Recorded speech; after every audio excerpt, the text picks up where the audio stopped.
Keep politics away from children is a slogan you hear often and by now has entered the LEGO community as well. But let's be honest, politics, art and toys, LEGO included, have been intertwined for a long time by now and they really aren't separable anymore. Today I want to talk about some of LEGO's biggest themes, the politics behind them and the few times LEGO actually decided to become openly political. Welcome to the Break Collectibles show. Tell me your opinion about LEGO's politics in the comments and let's get into it. Now, while LEGO has always been political to an extent, their politics really haven't been all that consistent. They claim to be as apolitical as possible and to stay away from any violence, but we all know that doesn't really work for them. Take for example the original Western theme. By now the theme is almost 30 years old, so it's immensely important to view it as a product of its time, but nonetheless this is a theme embedded in politics and violence. While the theme did have sets that showcased stereotypes of the Western genre, we also had a lot of sets depicting Native Americans and cavalry soldiers. Native Americans are obviously one of the most persecuted and oppressed groups in the US, whether it be the Indian Removal Act of 1830 or the Trail of Tears, which was a result of the just mentioned laws. Native Americans were victims to a genocide carried out by European settlers and colonialists and later by the American government, which soldiers are portrayed here as well. These figures are called cavalry soldiers and look almost exactly like soldiers of the United States Cavalry, an organization that played a big role in the displacement of Native Americans during the US's westward expansion. So even 30 years ago, LEGO was already prone to diving into politically charged topics, although the roots here were probably more so ignorance. But even nowadays, LEGO doesn't have that much of a backbone. I mean, in the end, it is a billion-dollar company and not your friend.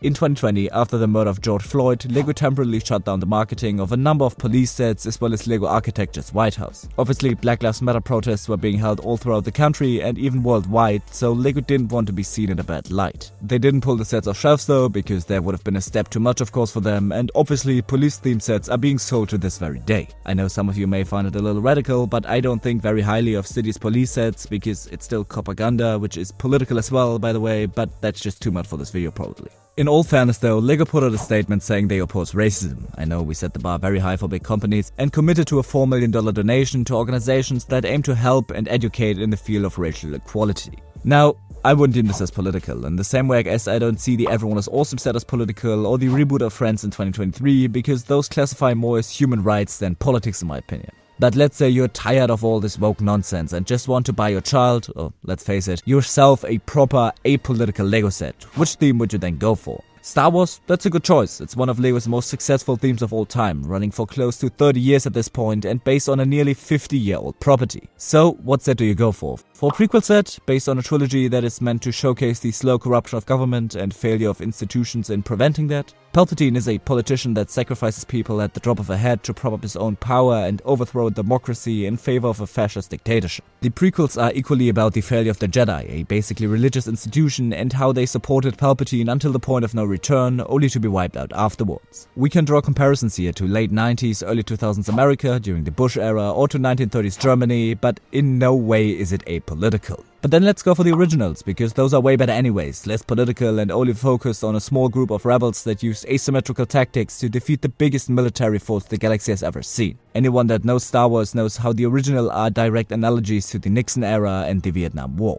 The US in this case weren't the good guys, and if you're buying the Home on Star Cruiser, just know that be a Viet Cong HQ. To be fair, most of the Disney stuff is pretty apolitical despite being labeled as woke, but really the only woke/political piece of Star Wars media were Rogue One and Andor, and those are so leftist, it's insane. Also, George Lucas, despite being a billionaire, isn't that big of a fan of capitalism and its influence in politics. I know being a billionaire is kind of a discrepancy there, but those opinions have very clearly influenced his works, especially when you look at something like the Banking Clan arcs in Clone Wars. So just know that anytime you swooshed around your X-Wing or TIE Fighter in the last 26 years, they're only different looking MiG-17s and F-100s. What other options do you have though? You're sure not buying Wicked or Wednesday sets because those are too woke for you anyways, so what about the new One Piece sets? They are excellent with beautiful figures and honestly not horrible pricing. The best thing is though, every single set also features Luffy, so whichever set you choose, you get the protagonist. A protagonist that declares himself a pirate with the main goal of finding the One Piece while directly fighting the world government, an institution made up of all the world's nations. This organization engages with the 7 warlords of the sea that are allowed to wreak havoc on pirates and innocent civilians as long as part of their profits are derived back to the world government. Luffy, without getting into too many spoilers, declares war on the world government and is, by all means, a revolutionary.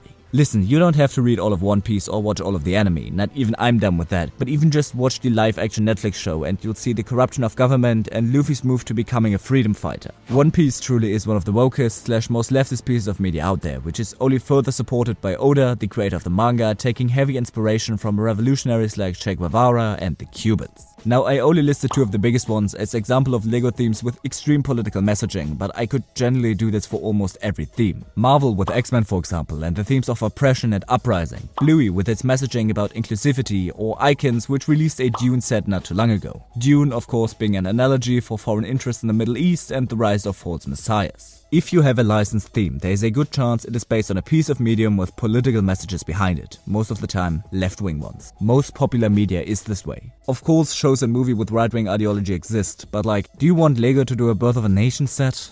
I guess LEGO Harry Potter exists, but like, what are you gonna do with that? Pay $500 for Hogsmeade? Yeah, right, my ass. But what I need you to understand is that LEGO, by this I don't mean the individual employees, but the company as a whole, doesn't care about the messages of these pieces of media. Sure, they support racial equality, their production is much more environmentally sustainable than that of other companies, and they have done a lot for inclusivity in their company and products, but they still are a company with the main goal of generating revenue.